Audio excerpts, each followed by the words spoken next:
வாங்க எல்லோரும் சேர்ந்து ஒரு ஃப்ரெஷ் கவர்னன்ஸை உருவாக்கலாம்.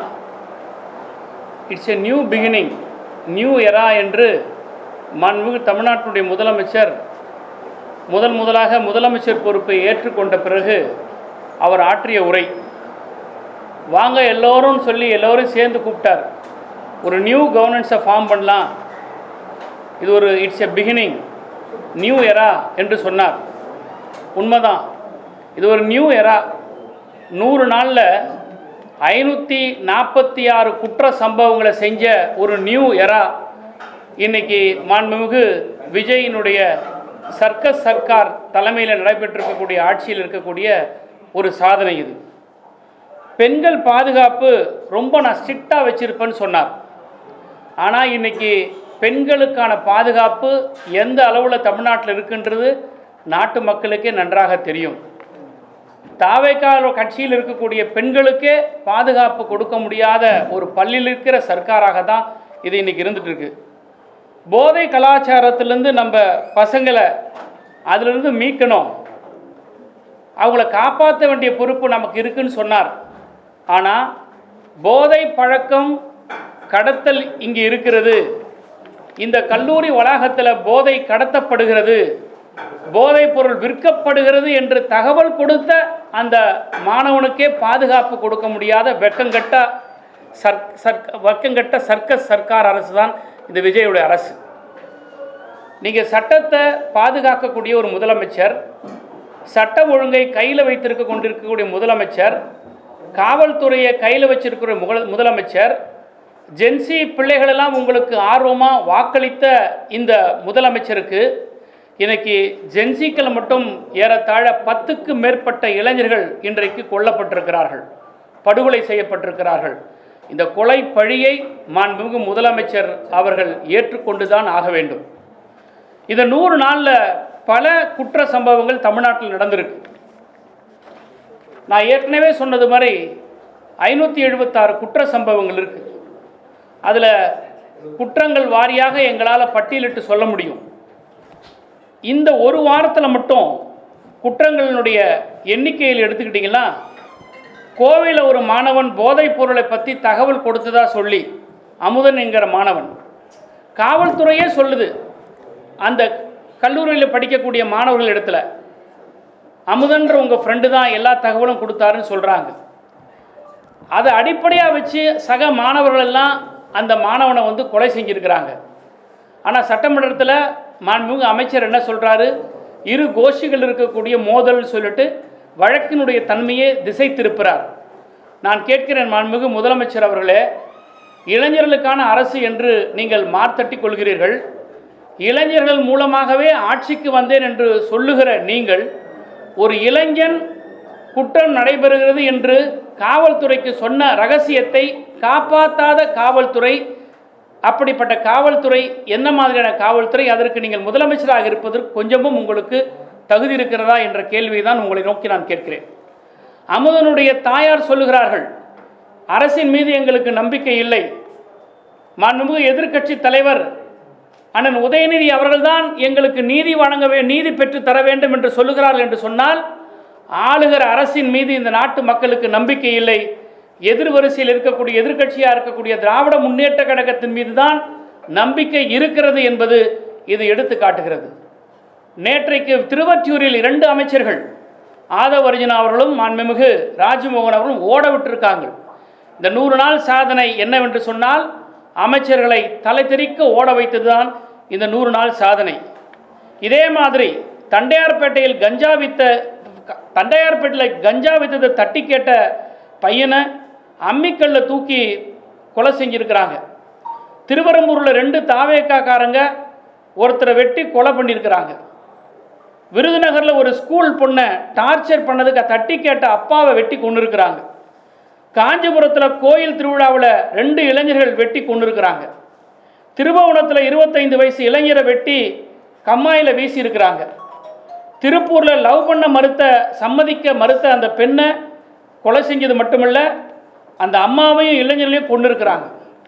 ஈரோட்டில் ஃபேன்சி ஸ்டோருக்குள்ளே புகுந்து ஒரு பெண்ணை கத்தியால் குத்தி இருக்கிறாங்க. இதெல்லாம் வந்து இந்த கடந்த ஒரு வாரத்தில் நடந்த குற்ற சம்பவங்கள். அம்பத்தூரில் புதூரில் ஆட்டோவில் ஒரு பெண்ணை உட்கார வச்சு கழுத்தை அறுத்து ரோட்டில் வீசி இருக்கிறாங்க. இந்த மாதிரியான குற்ற சம்பவங்கள்லாம் இதுக்கு முன்னாடி நடக்கவே இல்லை.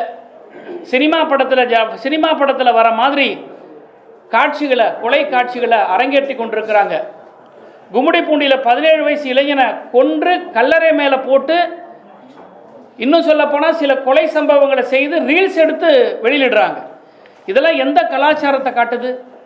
ஒரு திரைத்துறையிலிருந்து வந்தவர் தமிழ்நாட்டுக்கு முதலமைச்சர், அதனுடைய விளைவு என்னன்னா, நீங்கள் வந்து திரைப்படத்தில் ஹீரோவாக இருக்கலாம், திரைப்படத்தில் நீங்கள் நடித்து காட்டின அந்த ஹீரோயிசத்தெல்லாம் பார்த்து இன்றைக்கி தமிழ்நாட்டு இளைஞர்கள் இதை செய்கிறார்கள். தமிழ்நாட்டுடைய இளைஞர்களுக்கு நீங்கள் ஒரு தவறான முன்னுதாரணமாக இருக்கிறாங்கன்றது தான் இதை எடுத்து காட்டுது. வேலூரில் தலைமை பெண் காவலரையே குத்தி கொண்டு இருக்கிறாங்க. இதை விட என்ன கேவலம் இருக்குது? வெக்கமா இல்லையா முதலமைச்சருக்கு? காவல்துறையை தன் கையில் வச்சிருக்கக்கூடிய முதலமைச்சர் காவல்துறை இடத்துல தகவலை கொடுக்குறாங்க. தகவல் கொடுத்த பையனை காப்பாற்றுறதுக்கு வக்கீல் இந்த காவல்துறைக்கு. ஆனால் எதிர்கட்சி தலைவர் கைதின் போது சாலையில் இருக்கக்கூடிய திராவிட முன்னேற்ற கழகத்தினுடைய இளைஞரை பார்த்து 2 கையை வச்சு அடிப்பார் சென்னை மாநகரத்தினுடைய ஆணையாளர் கமிஷனர் அமல்ராஜ். எந்த கமிஷனர் வந்து, எந்த காவல்துறை கமிஷனர் ஒரு கைது நடவடிக்கைகள்லாம் ஸ்பாட்டுக்கு வந்திருக்கிறாங்க? இருக்கிற வேலையை விட்டுட்டு வேறு வேலையை நீங்கள் செஞ்சுக்கிட்டு இருக்கிறதுனால தான் இந்த குற்ற சம்பவங்கள் நடக்குது. அன்றைக்கி திமுகவுடைய இளைஞருடைய முதுகில் 2 கையை வச்சு அடிக்கிறீங்களே, அந்த ஆர்வம், அந்த ஆளுமை குற்றவாளியை கண்டுபிடிக்கிறதுக்கு இந்த காவல்துறை இருக்க வேண்டும். கோயம்புத்தூரில் இதே மாதிரி நகைக்காக ஒரு வயதான பெண்ணை கொண்டு இருக்கிறாங்க. இந்த ஆட்சியில் பச்சிலம் குழந்தையிலிருந்து பல்லில்லாத பாட்டி வரை பாலியல் வன்கொடுமைக்கு ஆளாக்கப்பட்டு கொலை செய்யப்படுகிறார்கள். நான் ஆட்சிக்கு வந்தால் சட்ட ஒழுங்கை காப்பாற்றுவேன்னு சொன்னார். இதுதான் சட்ட ஒழுங்கை காப்பாற்றுற லட்சணமா? நான் ஆட்சிக்கு வந்த பிறகு மக்களுக்கான ஆட்சியை நான் தருவேன்னு சொன்னீங்க. மக்களுக்கான பிரச்சனை இதுவரைக்கும் எதை பேசியிருக்கிறீங்க? நீங்கள் காவிரி நதிநீர் பிரச்சனைக்காக நீங்கள் வாய் திறந்துருக்கிறீங்களா? நேற்றைக்கு கர்நாடகாவில் தமிழர்களை வந்து சுட்டு கொண்டு இருக்கிறாங்களே, அதற்காக நீங்கள் வாய் திறந்து பேசியிருக்கிறீங்களா? இல்லை மேட்டூர் 12ஆம் தேதி, ஜூன் 12ஆம் தேதி தண்ணி திறந்து விடணுமே, அதை பற்றி ஏதாவது வாய் திறந்து பேசியிருக்கிறீங்களா? மேகதாது அணை கட்டுவது குறித்து நாங்கள் தனியாக ட்ரிபுனல் அமைக்கப்பட வேண்டும் என்று ஒன்றிய அமைச்சரிடத்தில் போய் நீங்கள் கேட்டிருக்கிறீங்களா? ஒன்றிய அரசிடத்தில் நீங்கள் பம்புறீங்க. அங்கே நீங்கள் பம்புகிற முதலமைச்சராக தான் இருக்கிறீங்களே தவிர, தமிழ்நாட்டில் நீங்கள் சட்டமன்றத்திலையும் வெளியிடங்களில் மட்டும்தான் நீங்கள் வந்து பாயிர முதலமைச்சராக நீங்கள் காட்டுறீங்க. இந்த ஆடி மாதமானால் தள்ளுபடி கொடுப்பாங்க பொருளுக்கெல்லாம். ஒரு சட்டை வாங்கினா ஒரு சட்டை ஃப்ரீ, ஒரு பேண்ட்டு வாங்கினா ஒரு பேண்ட்டு ஃப்ரீ, ஒரு ஜாக்கெட் பீட்டு வாங்கினா இன்னொரு ஜாக்கெட் பீட்டு ஃப்ரீன்னு ஆடி மாதம் தள்ளுபடி கொடுப்பாங்க. அந்த மாதிரி இந்த கொக்கைன் பவுடர் பயன்படுத்தின சரத்து மந்திரியினுடைய தொகுதியில் கஞ்சா வாங்கினா மாத்திரை ஃப்ரீ. இப்படிப்பட்ட ஒரு கேவலமான கேடுகட்ட ஆட்சி தமிழ்நாட்டில் இது வரைக்கும் நடந்திருக்கா? ஒரு பொருள் வாங்கினா ஒரு பொருள் ஃப்ரீன்னு கேள்விப்பட்டிருக்கங்க. கஞ்சா வாங்கினா மாத்திரை ஃப்ரீன்னு சொன்ன ஒரு தரங்கட்ட அரசாங்கம் தமிழ்நாட்டில் இது வரைக்கும் நடந்திருக்கா? விஜயனுடைய அரசாங்கம் நடந்திருக்குது. சட்டமன்றம் நடந்துக்கிட்டு இருக்கு. கவன ஈர்ப்பு தீர்மானத்தை கொடுத்திருக்கிறார் மாண்புமிகு எதிர்க்கட்சி தலைவர். கோவையில் நடைபெற்ற கொலை சம்பவத்திற்கும் மாணவனுடைய கொலை சம்பவத்திற்கும் தமிழ்நாட்டில் நடைபெற்று வருகிற பல்வேறு கொலை குற்றங்களுக்கெல்லாம் ஒரு சிறப்பு கவன ஈர்ப்பு தீர்மானத்தை கொடுத்துட்டு பதில் வாங்க வேண்டிய இடத்துல பதில் கொடுக்க வேண்டிய இடத்துல இருக்கக்கூடிய முதலமைச்சர் இன்னைக்கு சட்டமன்றத்துக்குள்ள வந்து உட்காரல.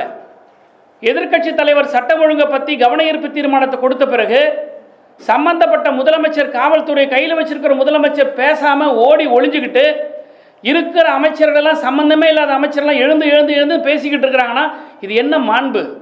என்ன சட்டமன்றத்தினுடைய மரபை நீங்கள் வந்து கடைபிடிக்கிறீங்க? இதில் வேற லட்சணம். ஒரு அமைச்சர் சொல்கிறார், முதலமைச்சர் வரும்போது எழுந்துச்சு நிற்கணும் எதிர்க்கட்சி தலைவர். நான் கேட்குறேன், முதலமைச்சர் தான் மக்களால் தேர்ந்தெடுக்கப்பட்டவரா? எதிர்க்கட்சி தலைவரும் மக்களால் தேர்ந்தெடுக்கப்பட்டவர் தான். அப்போ எதிர்க்கட்சி தலைவர் வரும்போது சிஎம் விஜய் சார் எழுந்து நிற்பாரா? என்ன பேச்சு இது? சட்டமன்றத்தில் பேரவைத் தலைவர் வரும்போது மட்டும்தான் எல்லா உறுப்பினரும் எழுந்து நிற்கணும். பேரவைத் தலைவரை தவிர வேறு யாருக்கும் அந்த இடத்துல எழுந்து நிற்க வேண்டிய அவசியம் கிடையாது. முதலமைச்சரே யாருனாலும் பேரவைத் தலைவருக்காக எழுந்து நிற்கணும். என்ன மாதிரியான மரபில் கொண்டாந்து இவங்க புகுத்துறாங்க?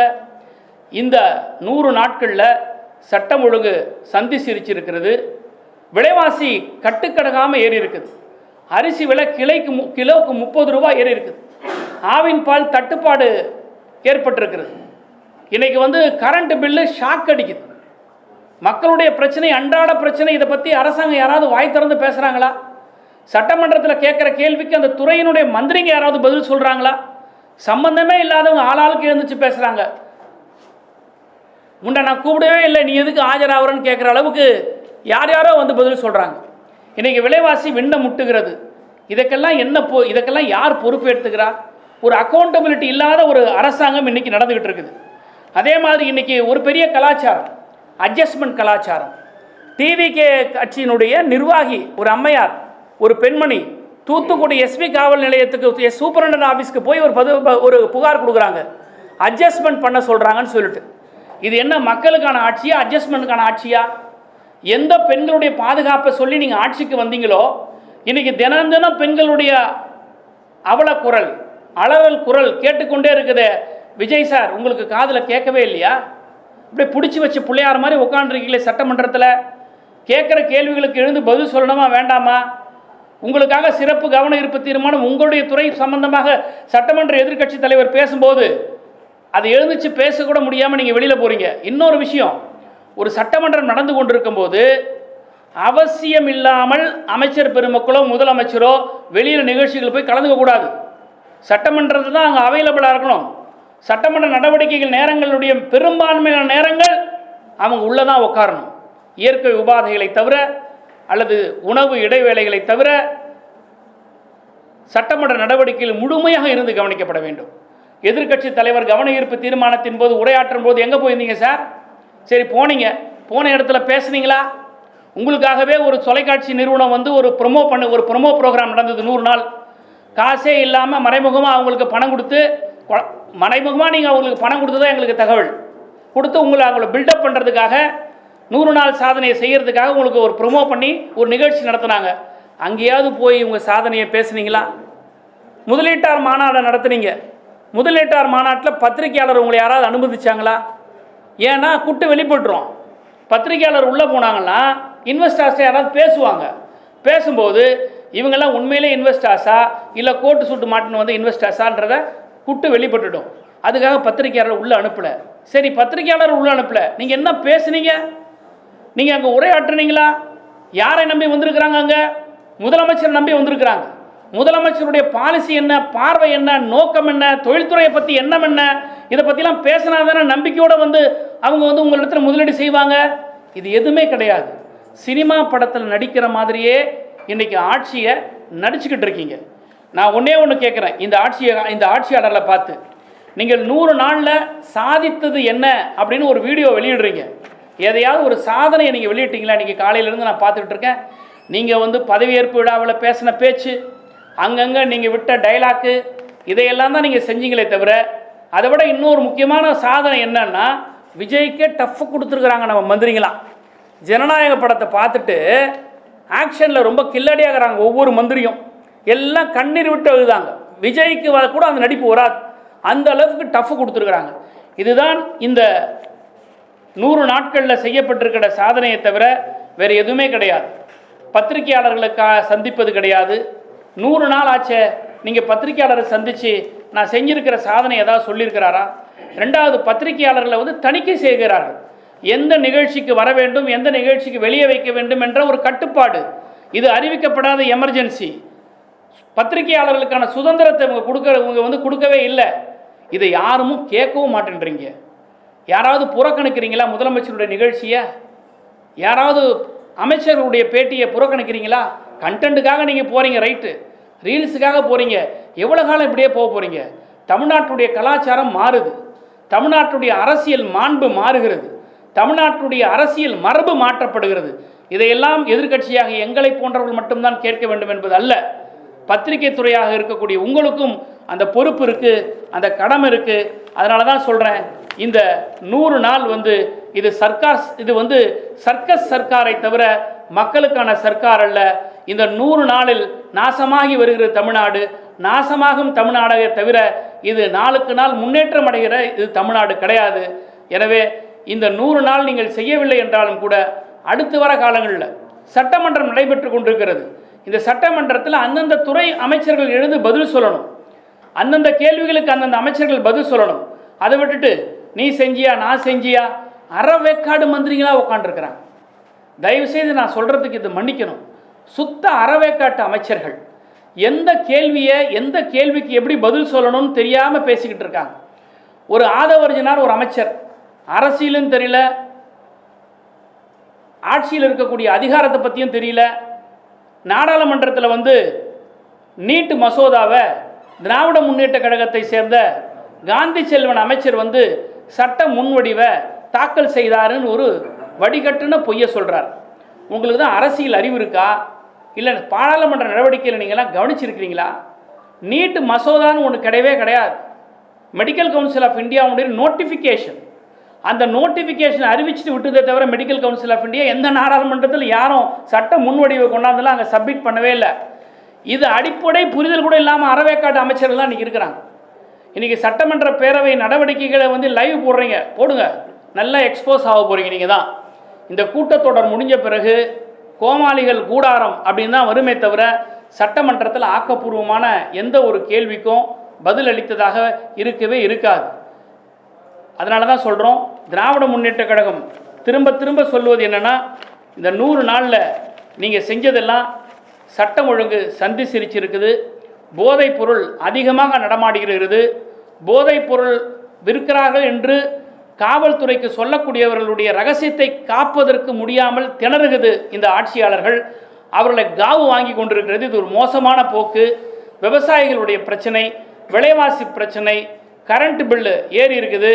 இதையெல்லாம் கண்டுகொள்ளாத இந்த அரசாங்கம் இந்த 100 நாளில் பல்லை இழிக்குதே தவிர எந்த விதமான சாதனையும் இது படைக்கலாம். கடந்த 5 ஆண்டுகள் இந்த திமுக அரசுடைய ஆட்சி காலத்துல போதை கலாச்சாரம் வேரூன்றி இருக்கு. அதை ஒழிக்காம இந்த தவறுகளையோ குற்ற சம்பவங்களையும் தடுக்க முடியாது. திமுக செய்த தவறுனால தான் சம்பவம் நடக்குது. அதை நாங்கள் கட்டுப்படுத்திட்டு வரோம், விரைவில் அது தீர்ப்போம்னு சொல்றாங்க. அதுக்கு தானே ஆட்சி உங்கள் கையில் கொடுத்துருக்காங்க. கடந்த 5 ஆண்டு திராவிட முன்னேற்ற கழகம் ஆட்சி சரியாக செய்யலைன்றதானே அவங்களுடைய கூற்று. மக்கள் உங்களுக்கு ஒரு மேண்டேட் கொடுத்துருக்குறாங்களே. போதைப் பொருள் விற்குதுன்னு சொல்கிறான் ஒரு புள்ள தம்பி, அவனை பாதுகாக்கிறதுக்கு துப்பில்லை இந்த அரசாங்கம். திமுக மேலே பரிசம்பத்துக்கு என்ன தகுதி இருக்குது? இந்த மாதிரியான சம்பவங்கள் திமுக ஆட்சியில் நடைபெற்றிருக்கா? இந்த மாதிரி வந்து ஒரு தகவலை சொன்னார்ன்றதுக்காக அடித்து கொண்டிருக்கிறாங்களா? எங்கேயாவது கல்லூரிகளில் இந்த மாதிரி வந்து இந்த மாதிரியான ஒரு கொலை குற்றங்கள் எதெல்லாம் நடந்திருக்கா? சமுதாயத்தில் அங்கங்கே நடந்திருக்கும்.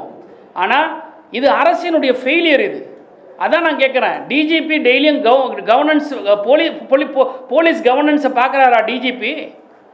சென்னை கமிஷனர் வந்து இதெல்லாம் கவனிக்கிறாரா? நட்சத்திர ஹோட்டலுக்கு முதலாளிகளெல்லாம் கூப்பிட்டு யாருக்கும் லஞ்சம் கொடுக்காதுன்னு சொல்லி சொல்கிறாரு. ஏன் அவங்கள கூப்பிட்டு சொல்கிறீங்க? உங்கள் கான்ஸ்டபிளை கூப்பிட்டு சொல்லுங்கள், இன்ஸ்பெக்டரை கூப்பிட்டு சொல்லுங்கள், எஸ்ஐயை கூப்பிட்டு சொல்லுங்கள், 10 மணிக்கு மேலே போகாதப்பாங்கன்னு. அதை சொல்ல மாட்டேன்றீங்க. திமுக மீது குற்றம் சுமத்தக்கூடிய இந்த ஆட்சியாளர்கள் நீங்கள் என்ன நடவடிக்கை எடுத்தீங்க? நீங்கள் பதவியேற்பு விழா என்பது சொன்னீங்களா இல்லையா? இளைஞர்களை போதைப் பொருளிலிருந்து காப்பாற்றப்படணும்னு சொன்னீங்களா இல்லையா? என்ன செஞ்சுருக்கீங்க? காவு கொடுத்துட்டு இருக்கீங்க டெய்லியும். இதை விட என்ன லட்சணம் உங்களுக்கு? 100 நாள்ல சாதனை கேட்குறீங்க. 100 நாள்ல எதுவுமே கடந்த ஆட்சியில் விட்டு வைக்காத நிதி பெருக்கி இருக்கிறோம், வருவாயை கூட்டி அதுக்கப்புறம் தான் செய்ய முடியும்.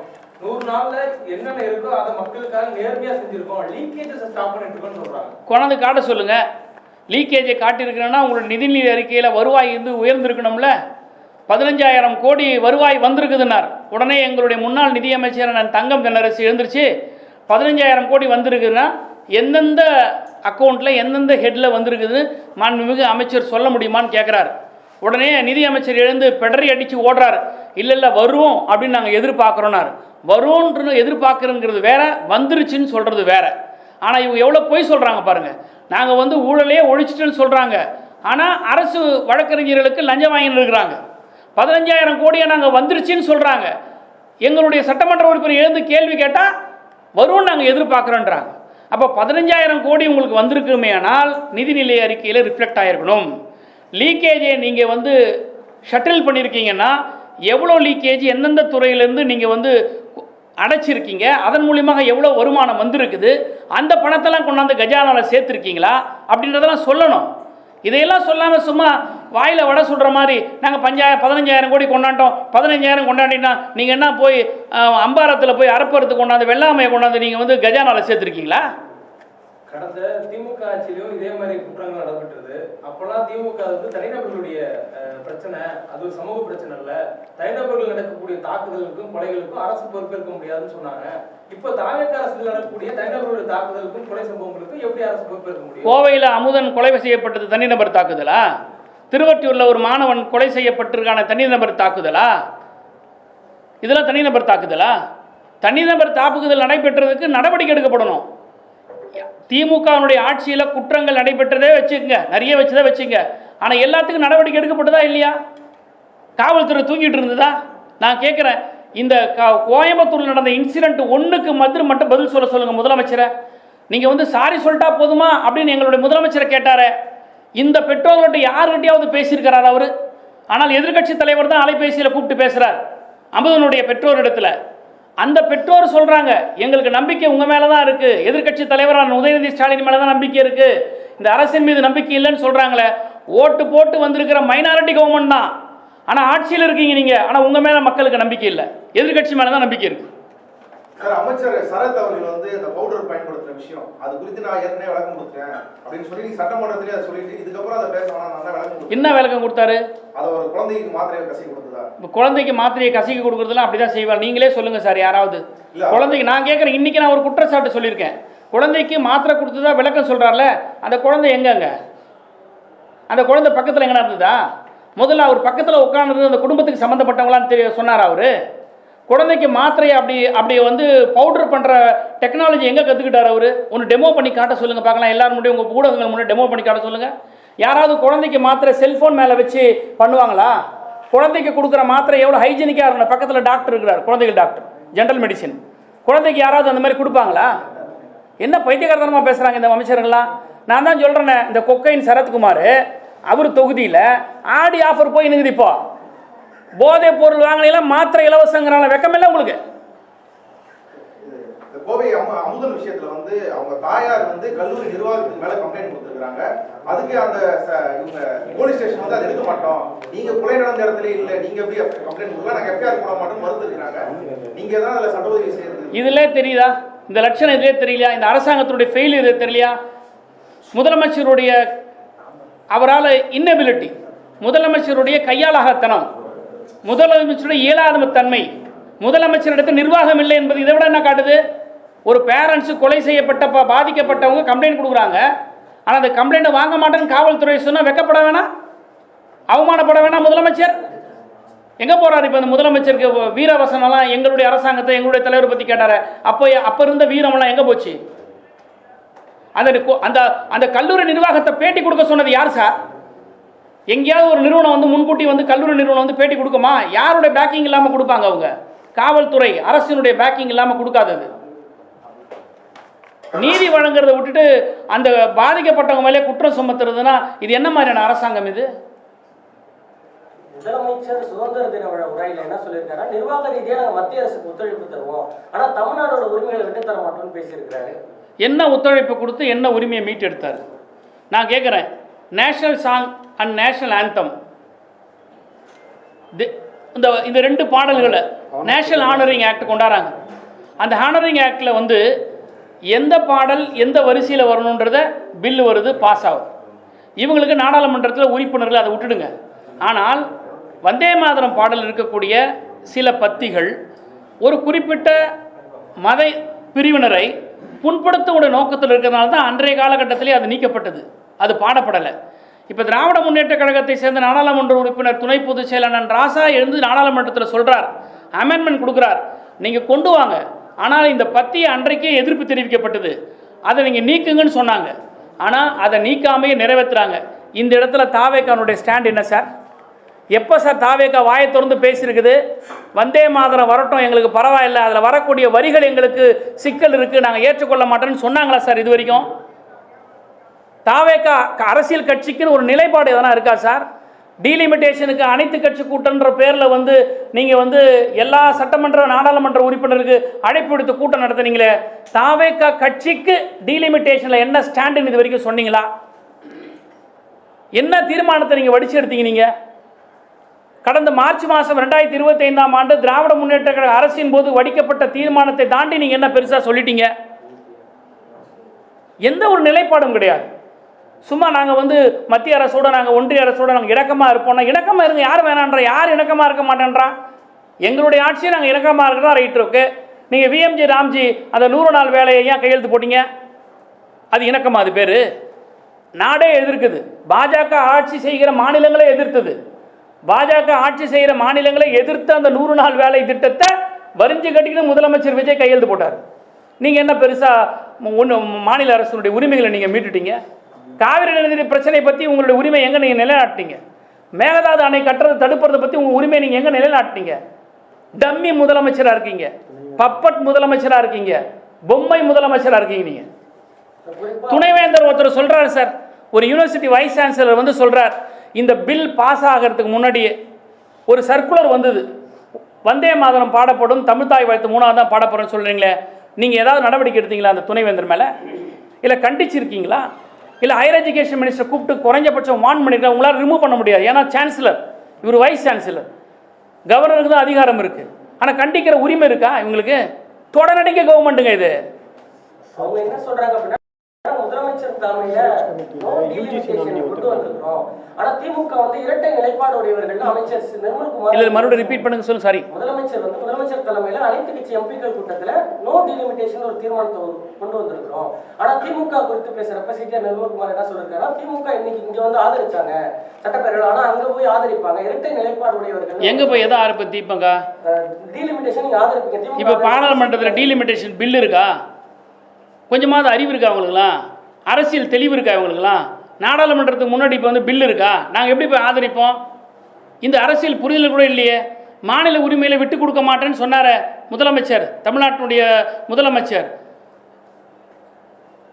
வைஸ் சான்சலரை வந்து நியமிக்கிறதுக்காக ஒரு சர்ச் கமிட்டி போடும். அந்த வைஸ் சான்சலரை நியமிக்கிறதுக்கு சர்ச் கமிட்டி போடும்போது, நாங்கள் ஆட்சியில் இருக்கும்போது கவர்னர் என்ன சொல்கிறார், அவர் ஒருத்தரை நியமிக்கிறோம் அப்படிங்கிறார். ஆல்ரெடி சான்சலர் சார்பாக ஒன்று இருக்குது. ஆனால் யூஜிசி சார்பாக ஒருத்தரை போடணும்னு சொன்ன விஷயத்தை நாங்கள் தடுத்தோம், நாங்கள் எதிர்த்தோம், நாங்கள் நியமிக்கவே இல்லை. ஆனால் இந்த ஆட்சி வந்த பிறகு, தாவேக ஆட்சி வந்த பிறகு, உயர்கல்வித்துறை அமைச்சர் யூஜிசியினுடைய சார்பாக ஒருத்தரை நியமிக்கிறதுக்கு ஒத்துக்கிறார். என்ன பெருசாக மாநில உரிமையை நீங்கள் பாதுகாத்துட்டீங்க? நாடகம், நடிப்பு, வேஷம், சினிமாவில் தான் போட்டீங்க. தமிழ்நாட்டில் முதலமைச்சராக வந்து கூட நீங்கள் போட்டுருக்கீங்க.